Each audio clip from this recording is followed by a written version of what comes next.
Welcome, welcome. My name is Aoife, and I am a success coach for sensitive, driven women. And today I have a very, very special guest, one of my ultimate best friends and change coach, Jodie. So, Jodie is a change strategist and leadership coach with over 20 years of experience guiding leaders, creatives, and women into transition towards their goals and best selves. If you're navigating a big life shift right now, whether it's burnout, a breakup, a moment of loss, or reinvention, stay tuned because this is going to get juicy. Let's hope so. After that. So I just want to say first, before I hand it over to you, Jody, is that the one thing I have to say, if anyone wants to know how I healed my health from 30 plus years of incurable, debilitating mental and physical pain and issues and diagnosis, I have to say it's change. And when I say change, I don't mean I had to change who I was, like I had to fake it till I made it to into becoming someone else.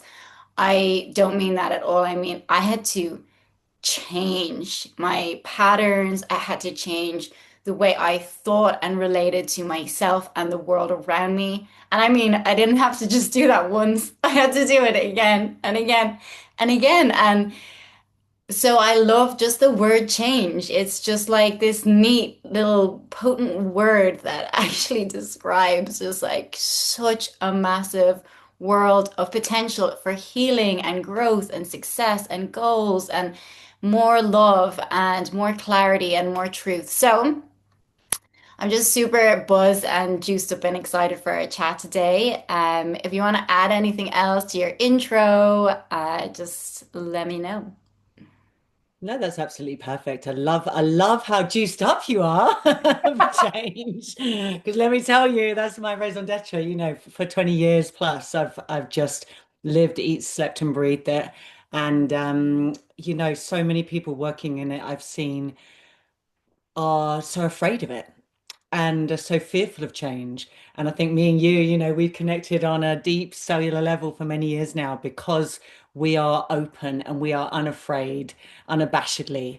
And so that's what I want to help the world with. It's to really try and help people be more open to change, to see, not how is it going to impact me detrimentally, but how can I be open to it? How can I see this as an opportunity? How can I see this as something that life is showing me or offering up to me as opposed to something that they're taking away from me? I love that. I love that so much. And like, I guess our brains are kind of wired to stop us from change or see when change is happening that it's a danger and all the alarm bells go off. And that can create very physical symptoms. Like, so you could be healing, you could be like I suppose like birthing yourself into, your next level of peace and love and success or heal your body or whatever it is. But when you're going through the change, like if it feels like you're dying, like it Mm. like Yeah. honestly, and Jody, like I have to say, we have been on the phone to each other, whether it's a text or a call or just a sentence through so many of those moments where you're like, I don't know if I can do this right now. And it's like when someone can reflect in a small way that this is like the birth canal that you're in, rather than like your collapse that it feels like that's just that moment that you're talking about. I feel like that can just give that openness and allow things to move. Oh my goodness, yeah. It's having someone that's been and walked that journey that has understood what change can mean, what it can bring, what it can actually do to benefit you ultimately.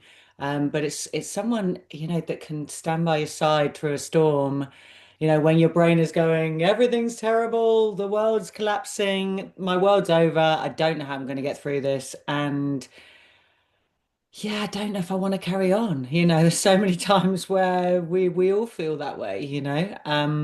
And so having a beautiful friend that can say, keep going, you got this. And there's gold in here. There's gold in this to be mined. When we get our amygdala, response out of the way and we start moving forwards and start seeing the change for what it is, we start naming it and we start saying, okay, what's actually happening here? Finding that clarity within it, to really take back control, which is so important. So important. And so, are there any little stories or parts of your life or moments that you want to share about times that you went through great change? Please feel Ah, free. Let us in on the juicy world of Jodie. I want to let you in. I want to let you in. I think, what feels so immediate and so present for me right now, it's the 1 year anniversary of my dad's death. And when we were doing this, we had it scheduled for last week, and then I saw it on the calendar. I was like, oh my goodness, it's the same day. And so this morning I've kind of been up a mountain near where I live with my dogs, just crying and really thinking about my dad and honoring him, but also thinking about what's changed this last year since he died in this year. And, you know, so much I've learned. My dad died super suddenly. It was, between diagnosis, 4 weeks. It was a time where my world collapsed, and we moved to a different place. I was really ill. My car broke down. I was in the middle of nowhere. I didn't know anyone. The whole of my world completely collapsed. And I was in deep grief for my dad. It felt like all the losses had come at once. And you know, I reflect today on that situation and that moment in my life, and I see that life is a series of losses, small, medium, and large. They don't stop. I'm feeling lost today, for something completely different. And there is no end to loss, and what my dad really taught me is finding, the smile and the sunshine and the gold and the lessons in each loss. That's what makes it worthwhile. That's where the juice is. So yeah, it's never going to stop. And so it is so important to have tools and techniques and methodologies and frameworks that you can rely on in those times. And I certainly was in that moment a year ago where I felt I didn't have anything. Even though I'd been teaching change for 20 years, even though I've been sharing change for 20 years, I didn't feel I had the tools and the frameworks in my arsenal of tools and frameworks that actually could meet me in the moment of real, deep, personal human change. So I created them. So powerful. And it's interesting for me to hear that, even though was like with you, for part of that journey out through our own connection. But I know the arsenal you have. I know the experience that you have in your toolbox in conventional, unconventional, and spiritual and all kinds of teachings. So it's interesting for me to hear you say that all of that is not enough when it comes down to like that, soul earth-shaking place of change and loss that you're like, okay, you had to dig deep and find something else. Oh my goodness, yeah. You're on the bathroom floor, you're on the mat, you're on the bath mat and you cannot get up and you need something, you need someone to get you up off that bathroom mat. And it's that deep, that of course it's the deep place within us that's get up off the bathroom mat. you crazy maniac. You got to get up. You've been here crying for too long now, so it's time. But yeah, I think it was just looking at neuroscience, psychology, somatics, everything I could possibly get my hands on to see what was working for me. And in any given moment, different things worked. Sometimes I couldn't stop looping or scrolling, or, sometimes I was just numb. And I couldn't get off the bathroom mat. So it's just, yeah, it was just having on building a real sense of, okay, what works in every circumstance. And I think, yeah, that's why I created the change code, which is a framework of tools and shifts to really meet you in any change that you might be going through, and support you to recognize your own worth, take that next step forward, start believing in yourself, reprogram outdated beliefs that say you're unworthy and life is terrible, and get off the mat. I think I've spent like a large part of my life on the bathroom mat, to be honest. I'm like, that's how I got here. That's how I healed myself. But no, you know what? When I think about all the arsenal of tools and all the different teachings and everything that I've had, that I feel so blessed to have, received so much. Um, I honestly, it always comes down to rebuilding your self-worth Mm, for me. And I like to teach like really simple tools. And I've read like maybe half of the book, the incredible book that we're going to talk about as well, that you're going to have coming out.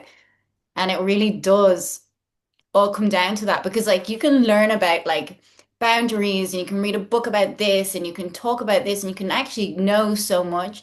But I've found when I completely focus on building my self-worth and the relationship with myself, and I mean in a true way, mm, not in mm. this fake it till you make it or whatever way, which I've tried. Yeah, yeah, I No, see. I tried it all. Faking Um, fine was my specialty for too long. but I found that the more my self-worth, just like these tiny little nuggets every day, these tiny little nuggets of self-worth growing inside me. Then suddenly, like what was okay 5 minutes ago, how's a relationship, a friendship, or how anything, or, family dynamic or whatever might have been okay 5 minutes ago, it's like not okay anymore. And I Yeah. found that when you were like, just doesn't stop, it doesn't stop, there's more life. Yeah. I mean, when you get yourself worthy, you put in a pot and you're just like, right, it's me, Yeah. you baby. And this is all I'm going to focus on. I'm going to look at you all day, every day. I'm going to sing to you. I'm going to pray to you. I'm going to water you. And this is all I'm focusing on. Then, like, everything around you just starts fucking cracking and falling apart and like Yeah. Yeah. reorganizing. And you're like, holy, Apocalypse. how did shit? No, I mean, that's the thing. It's never going to stop. That's what I have seen. There's nothing more certain than change. It will never stop. Just when you get to the place where you're like, I'm so evolved and enlightened and all that, and I'm just really there with my self-worth. You're lying on the bathroom mat the next day again. There's just, but then what I see in that is there's so much that we learn from each moment of complete apocalyptic breakthrough. That if we were just in this place, there's a great saying, to know the greatest sorrow, you've got to have known, to know the greatest joy, you've got to have known the greatest sorrow.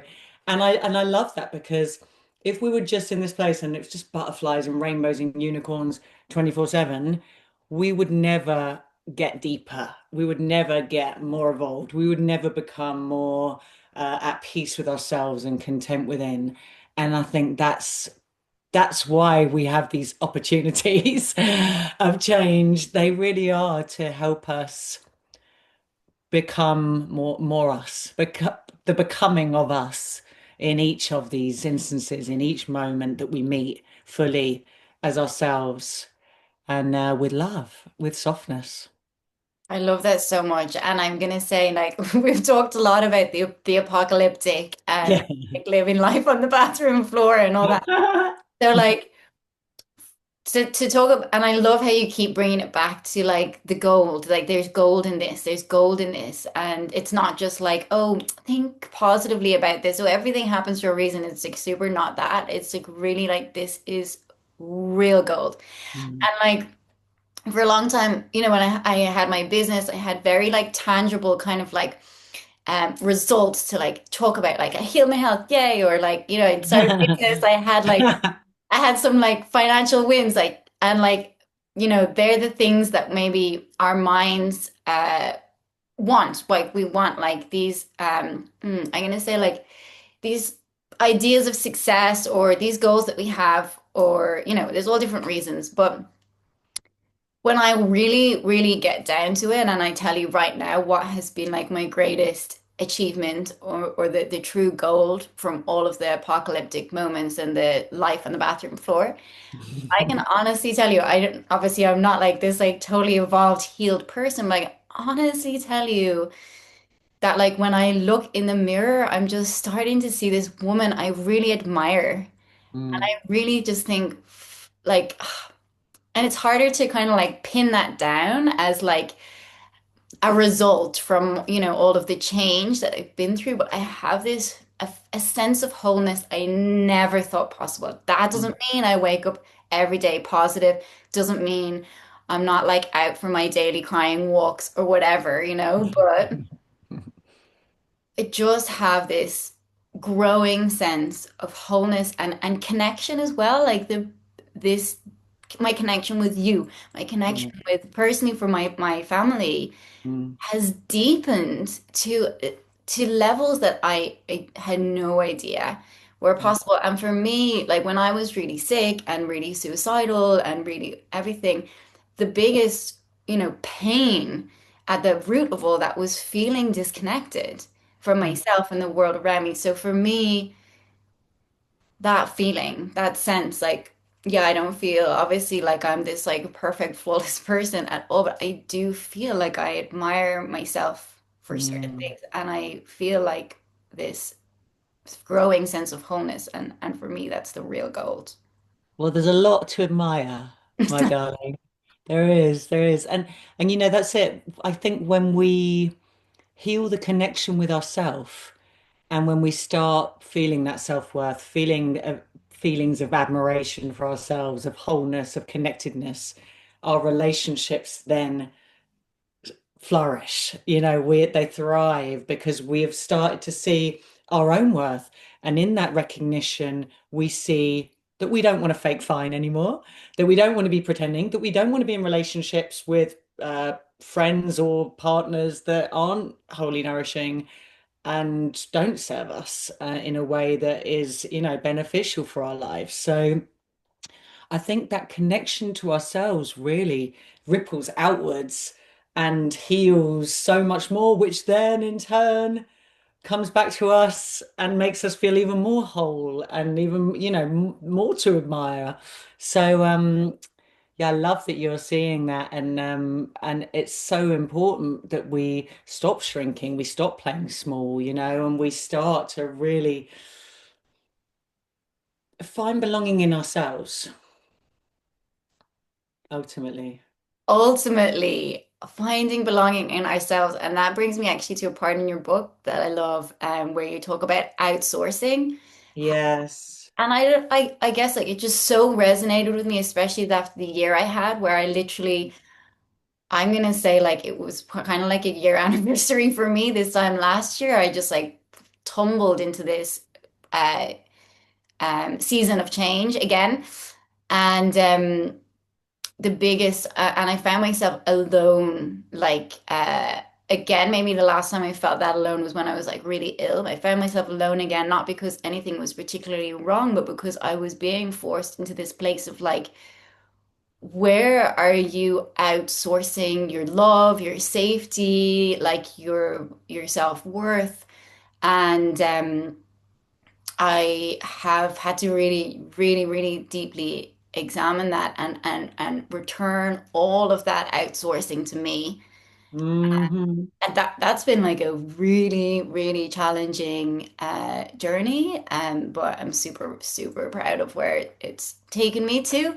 But yeah, share with me a little more about like what you wrote about it beautifully in your book. So Yeah, yeah. I think, when I did move away and my husband was working away and my dad had died and my friends weren't around and my health had gone and I wasn't working. So I didn't have any of those things that I'd relied on for my sense of safety. It was then that I realized, wow, I don't have any of my own.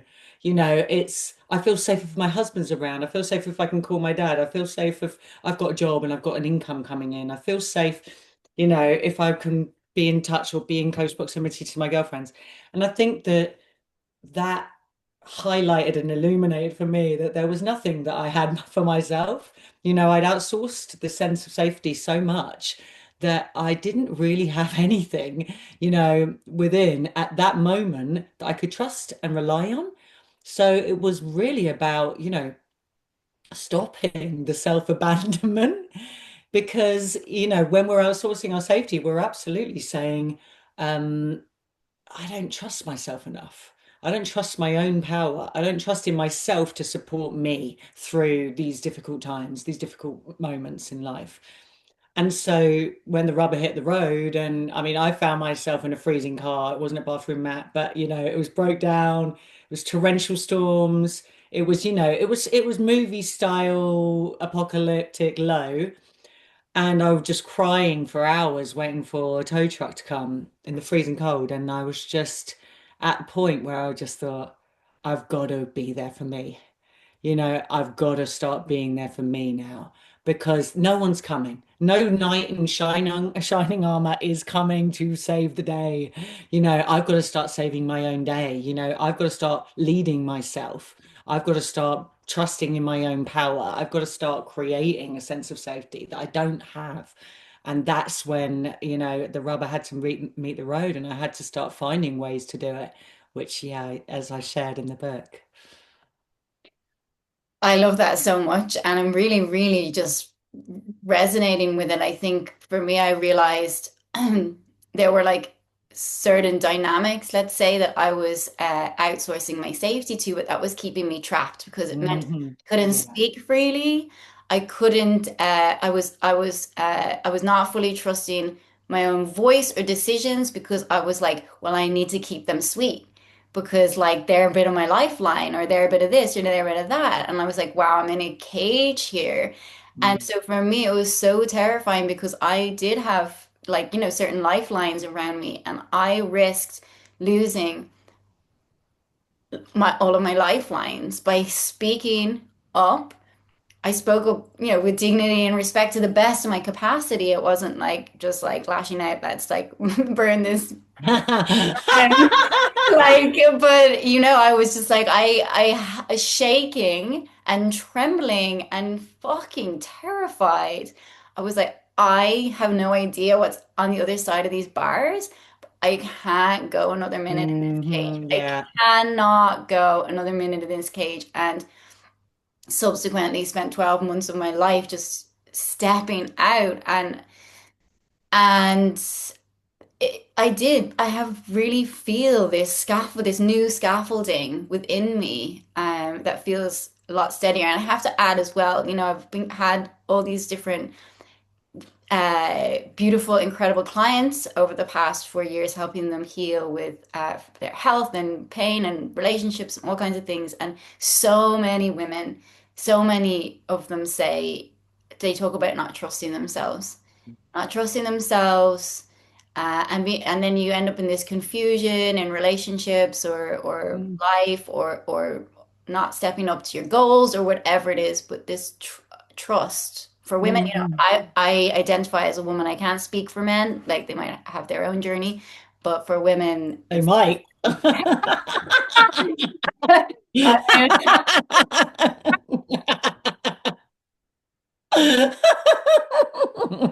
assuming they have their own journeys, but I'm I'm here mostly speaking for women, so.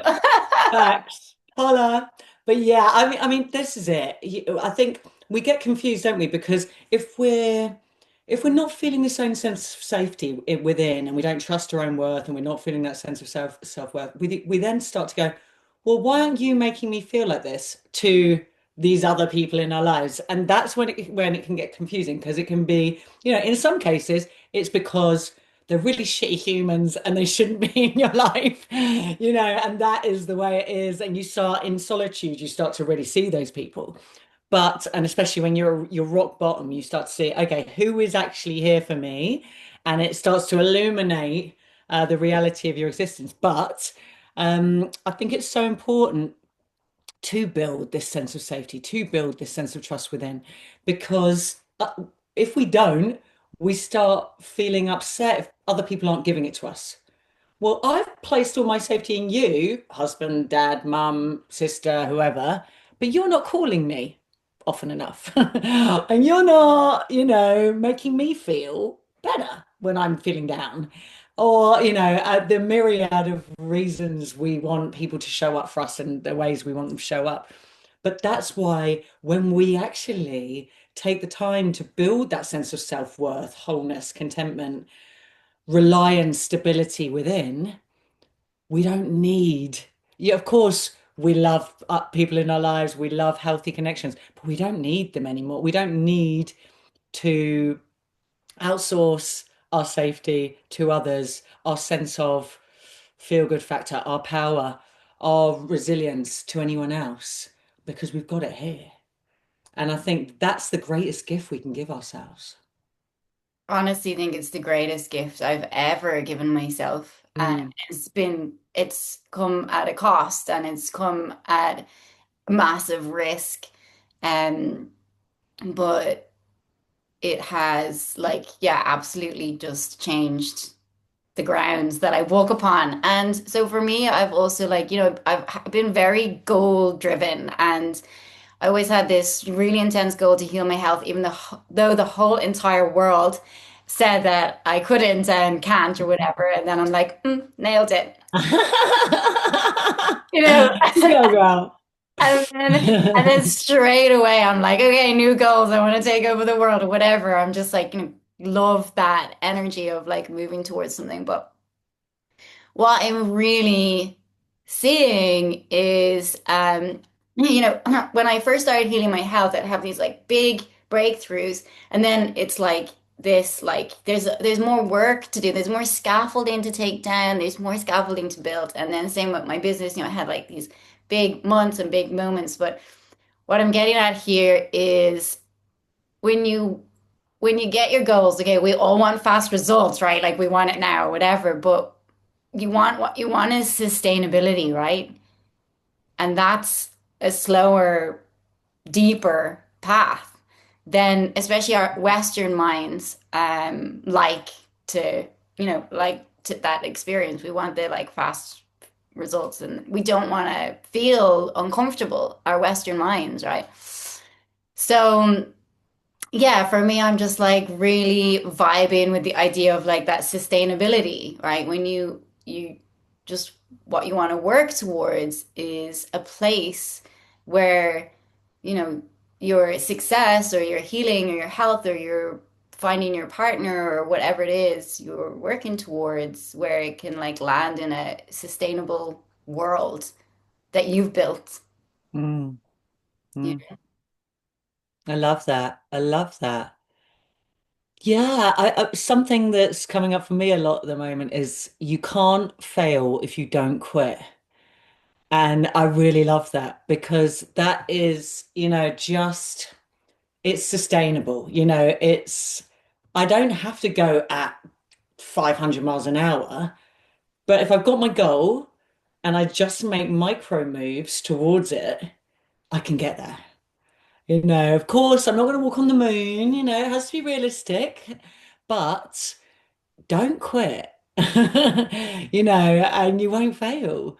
You're going to get to where you want to go. And I love that. I mean, I think we're very similar in that sense. I love that you've got this focus and you've been really, intent on these goals. And I think that and this comes back to my framework, but what's so crucial is to get clear on what it is you want. first and foremost, what is you want? And then reframe and rewrite those beliefs around I'm worthless, I can't achieve anything, and then align with what it is that you truly want to achieve in your life, who you truly want to be, what's your vision for the future, what does it look like, and then take micro steps towards it. As soon as you've got that clear vision, there's a tool in my book that I created called Live It Now, which is, from my perspective, I was always visualizing, I was always going, oh, what am I going to visualize? What am I going to visualize? Well, so there was a revelation when I was writing this book that it was, what can I start doing now out of this vision? Say it's my perfect vision is to be drinking green juices every day and doing yoga on the beach. And, that's my perfect vision for my own life in 10 years' time. Well, can I drink a green juice today? Yes, I can. Can I live on the beach? Live by the beach? Yes, I've moved to the beach. I know you have too. We're so similar. But, how can I actually make my life what I want it to look like in this future vision of my life right now? Living it now. And I think that's been seismically shifting for me because what I've seen is I can do all of the things that I want in 10 years, or I've always envisaged in 1, 2, 3, 5 years historically today. What is it that's achievable for me right now? And that's been a game changer. I freaking love this so much.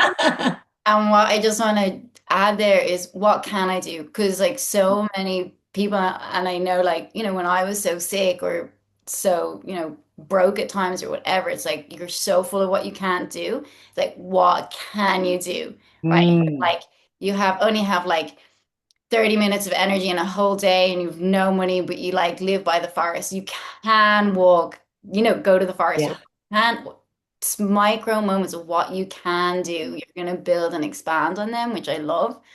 And the other thing I want to tune into because I love how like I guess you and I like naturally we're just like very flexible with our visions and so I'm like I'm always trying to get people and my clients to like tune into like what is your vision for the future? And I just feel like, and I just love to chat with you a little bit about this.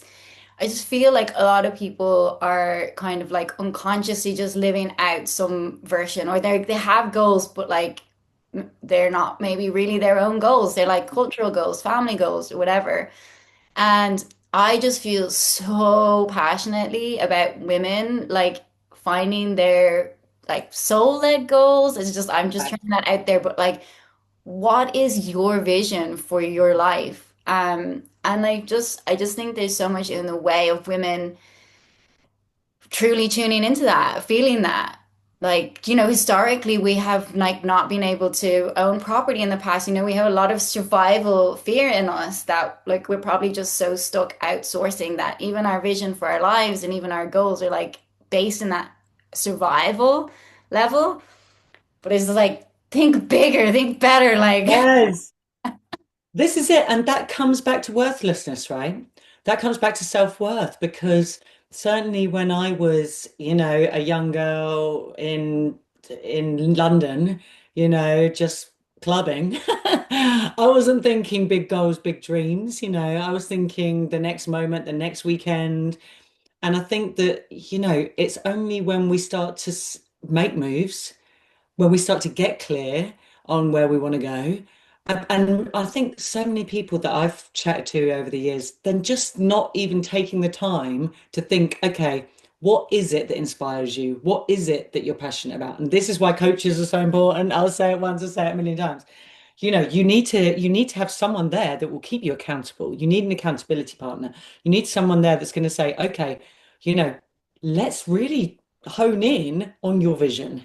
Let's hone in on your value system. Let's hone in on your sense of intention and purpose. Where do you want to go? Who do you want to be? What does it look like? Let's really start to create a vision that's compelling for you to really work towards as you traverse life. Because then, if you've got this North Star that you're walking towards, you can really start to see, okay, my boat It's tipping. It's tipping all the time. Big tips, little tips. It's tipping all the time. But if I've got my North Star and I'm super clear on my vision, I'm super clear what I want, I'm super clear how I want to serve the world, because, when we've got a sense of purpose, that's going to make us feel better anyway. You're going to achieve it. I believe.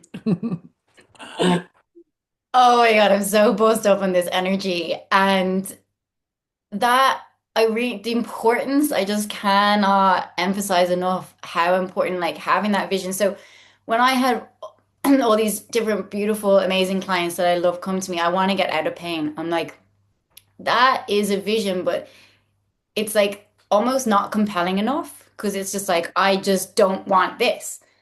And it's Yeah. like when you can tune into, I think like every soul comes here with like a little mission. Like Yes, it's a that's big so mission, right? Like yeah. it's in there. I feel like, what there's no one that is too small or too big or right or wrong, whatever, right? It doesn't have to be, I want to like, whatever. But it's you. It's your North Star. It's your Yeah. North Star. And I honestly think that is the energy that is going to like do like 31 years of the entire world telling me I couldn't heal. And I had this North Star glowing inside me and nothing. Even though I was like on the bathroom mat every day, like can't go on. Like I wasn't like I got my North Star, like like no, but it was burning so bright Yeah. inside Yeah. me. And then it's like, okay, that's just getting bigger and brighter, and it's giving me different energy and pulling me. But you need that to pull you forward. And when we talk about that change and that bathroom floor and that like new voice and stepping out of the cage, it's that North Star for me that has Yeah. Yeah. held me through moments of like I don't know what the fuck is going on.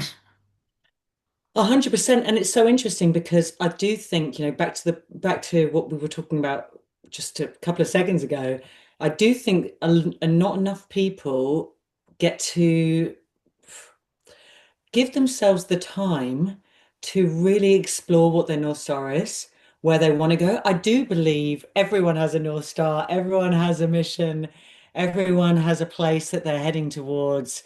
And I mean, I feel deep in my heart, I've known for, 10 years, I'd say. And I think that most people know deep in their hearts, whether they're willing to admit it or not. I think most people know deep in their hearts what their soul would love to do, what their soul came here to do. But whether they have the confidence, the belief, and the self-worth to go after it, to really hunt it down is another thing. And that's why, again, I think that you do need frameworks, you do need tools in life to really rewrite old beliefs. Because if there's something within you that you really want to go out and get, it's achievable. It is possible. Anything is possible if you really want it enough. I believe it. I do. Bundy, baby. I do.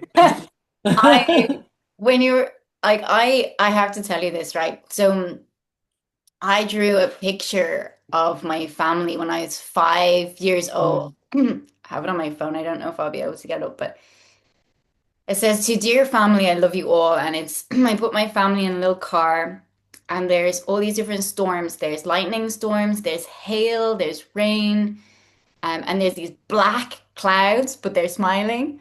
And me and my family were in a car, and it's at the bottom of a hill, and it's starting to go uphill. And my mom kept this picture that he drew. Oh, I That was me. That was my North Star. I was yeah. 5 years old and I knew, and I'm not saying everyone has to like heal their family dynamics. I understand now more that like, everyone, we're all souls on a different journey. Okay. But for me, I knew I was 5 years old. I was drawing my North Star there. I love my two family. I love you all. And we're all in this little car and there's some chaos. There's a bit of chaos. Mm. There's these storms, but we're in this together. We're about to go uphill and about to embark on a journey together. Like it is like prophetic. But Yes. that's how much I believe we all know what our North Star is. And when I work with clients and start to heal their symptoms, their North Star just starts to come out like blah, blah, blah, blah, blah, blah, blah. Like it's This is it. And I'd love it if anyone watching put in your comments, do you know what your North Star is? Please share it because I genuinely wonder, does everyone know? Does everyone really know? Or are some people out there and they're just questioning it still? Do they just need some help or do they really know deep inside? Because I think we do. I think we do.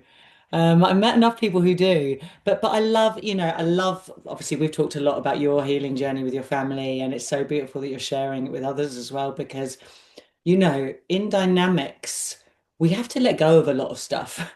People are always hurting us. They're always being human, just by nature of the tectonic shifts in our moods, the places where we are, our realities, how we are mentally feeling, emotionally feeling, physically feeling, then we're kind of meeting each other as humans in this, spinning rock in the sky. And things are going to be said, things are going to be done, things are going to happen that we're going to feel disappointed by, we're going to feel hurt by, we're going to feel all the spectrum of emotions by. And I think love and family, with friends, you can kind of pick and choose, but with family, so often there's so much to make peace with. And that can be such a painful journey, but such a beneficial journey for us. Forgiveness, just moving through all of the phases of grief of a relationship that we wished it looked like this. Well, it doesn't look like that because they're a different person. When we start to really meet not only the moment, but the people in our lives, we start to really, again, find the gold within those moments, within those relationships that we didn't yet see before, maybe. And there becomes more softness for ourselves in those dynamics, but also more softness towards others and their humanness. I definitely held a lot against my parents for many years for different things. And I think in the softening of myself and my judgment of them, I started to judge myself less. I started to become more soft with myself because I saw that I'm human too. I'm making mistakes. It's okay, that saying you when you're pointing your finger at someone, there's three fingers pointing back at you. It's okay to say, "Oh yeah, you did all these things and you really let me down." And in some cases, unforgivable things have happened, and there's, no denying that. But is there a way that you can soften towards those relationships? Is there a way back in some of those dynamics where you can see those people as humans, just as you wish you could be seen as a human, making mistakes and messing up sometimes. So I love that in your journey with your family, you've all come together and started, loving each other just more completely and more yeah, wholly.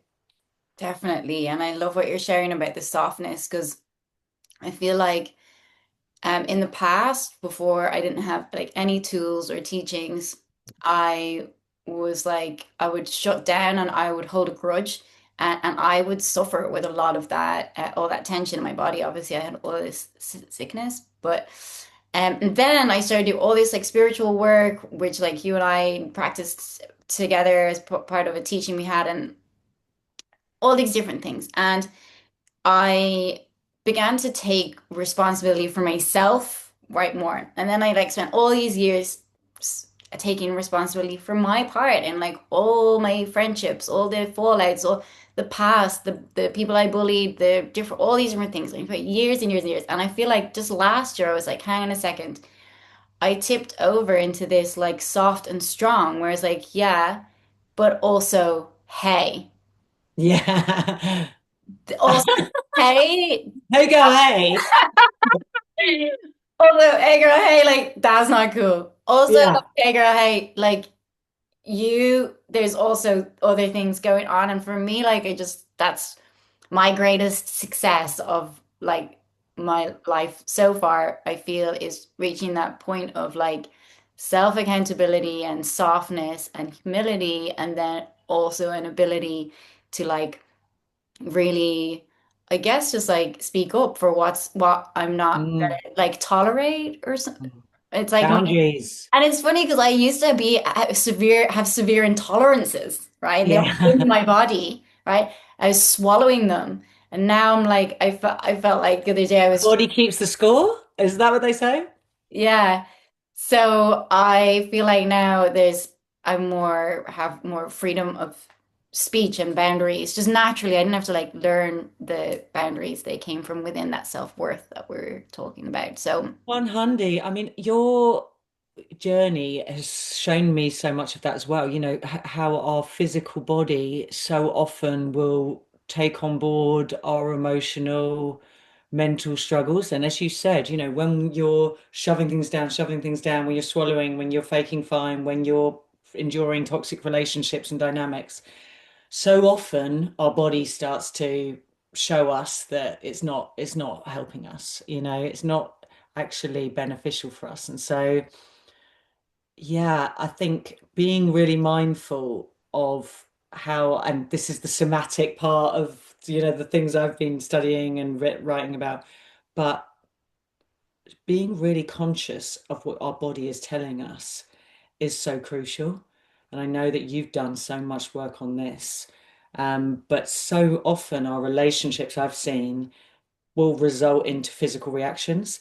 So, you know, you'll have a friendship, and every time you see them, you feel a little bit anxious.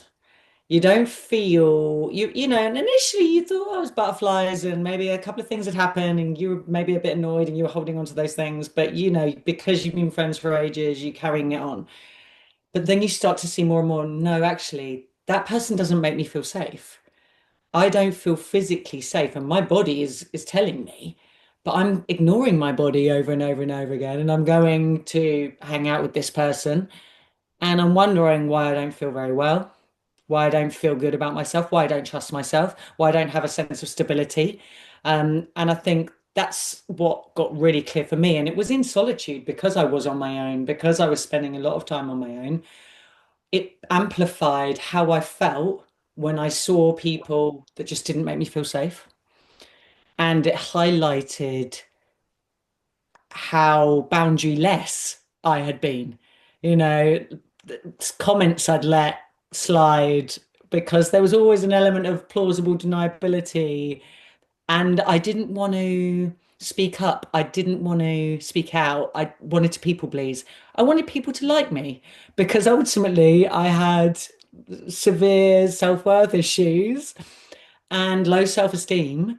And so I wouldn't want to dare say something out of turn in response to someone else's deplorable actions because I wanted to be liked. And when you stop giving a fuck about being liked, because you start seeing actually this person isn't making me feel good, so why do I want to be liked by that person? Life starts to get a lot better. You know, you start going, do you know what? I'd rather have, you know, less friends that really make me feel good than loads of friends that I don't feel great with. it's that outsourcing again, right? Yes. Yes. So, my love, my dearest love, we are could probably talk for the next 10 hours. We might have to Yeah. And we have. and we might have to start our own podcast entirely. But what I don't know, I wanted to test out this like final question, but like I was just on the idea of like what things were you fed? Like what visions were you fed that made that filled formed your ideas of success? And now like what do you actually see as success? Oh, big questions. I think formulating my ideas of success, you know, I grew up, and I wasn't by any means in a wealthy situation. You know, my family weren't wealthy at all. And I think I saw so much struggle that my vision of success was to not struggle, to, to feel that there was money in the bank to eat, to, to have a decent standard of life. So that for years it was about earning money. That was my definition of success. And I didn't dare dream any bigger than that. And now I would say my definition of success is actually, I mean, being happy selfishly, but also in really, and this is so cliche, I don't even want to say it, but helping others. It's like, oh, but I really want to take what I've learned and I really want to share it. And I think that for so many years, I've felt my own self-worth or lack of thereof has held me back from being someone visible even, I didn't want to even be on social media. And yet I think you get to a certain point where it's just like, well, you know what? If just one person can get something out of my experience, then it'll have all been for something, So that's what I would say my definition of success is now. One person feeling a tinsy bit better today. That's beautiful. That's the Jodie legacy. Yeah. Thank I you. love What it. about you? Well, so it's funny actually because if you had to ask me what my idea of success was in my early 20s, it was just like who the best festival to go to. Like Yeah, yeah, me too. it's all about like the next best festival and the best drugs, basically, to be honest. But and then I was like, right, I'm gonna stop all that madness and I'm gonna focus on success. And I guess I don't know, I've chased a lot of mirages. I've chased a lot of mirages of relationship. Like sure, money and just figuring all that out. I just felt like a lot of mirages that I had that I Yeah. chased, right? And for me, just like I have shared throughout this episode, I just really feel this huge sense of success through like just this wholeness. And I guess like I feel like I achieved my North Star a bit where I have done a huge amount of healing work on my family unit. Um so yeah, it's a lot more subtle. Yes. It's so much more subtle for me now to I just feel like wow that's so if I ever do end up with all these other mirages that I felt were the signposts of success, they don't really feel like signposts of Oh success my to me goodness. anymore. They really don't. Like I just be Yeah. oh yeah, I just wouldn't I don't even know if I'd tell like I just what for me is when I've stepped out of that cage, when I've even, yeah, like stepping out on social media, sharing my story, becoming visible. When I used to sit in a room and I was chatting with my clients about this, I used to party and sit in rooms silent. I was just like Mm. taking drugs, drinking, just hoping that like I could people please and laugh and smile and silent. Well, I'm like this person who has, so much to share. Not even I have to like talk so much, but we all do. We all have an Yeah. energy and essence to share. And I would just sit there, silence myself, hoping to survive the moment. And it's like, it was so terrifying coming out on social media. I wouldn't sleep at night.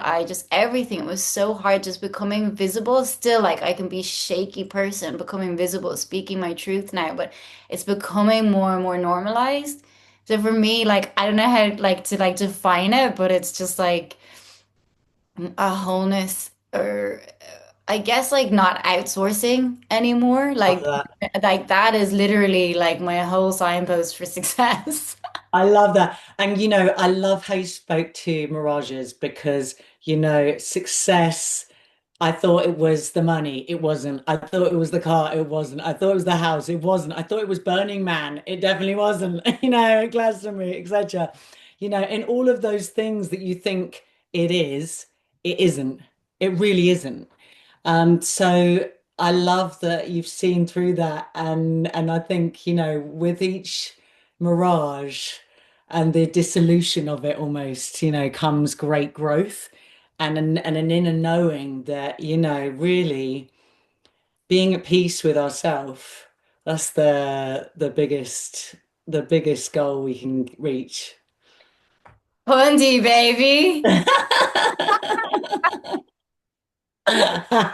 Woohoo! There you go. The world has been put to rights. So I'm going to leave all of Jodie's details in the description, and she does have a free change challenge mini guide, a 3-day reset to help you stop spiraling, regulate your nervous system, so you can move through whatever you're in at the moment, and you can step into your next level. Right, step into your next level. But also, I've just been working on my website. So I'll send you the details for that. It's the changecode.co.uk. None of the buttons work right now, but We're getting it visible will. anyway. Fingers crossed, be working by next week when I try and figure out Wix.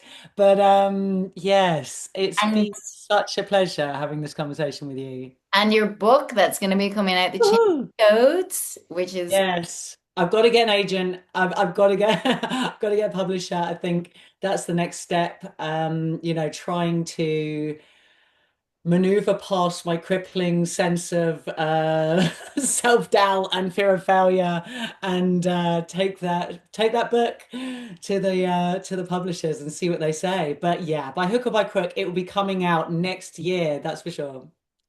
100%, and I can't wait to read the rest of it. And yeah, it's been the most fun as always. So much epic love and laughter and wisdom. And yeah, I just love and adore you. And thank you so much for being I here. love and adore you too. Thanks for having me, and let's do it again soon. Hundi, baby. Let me get this.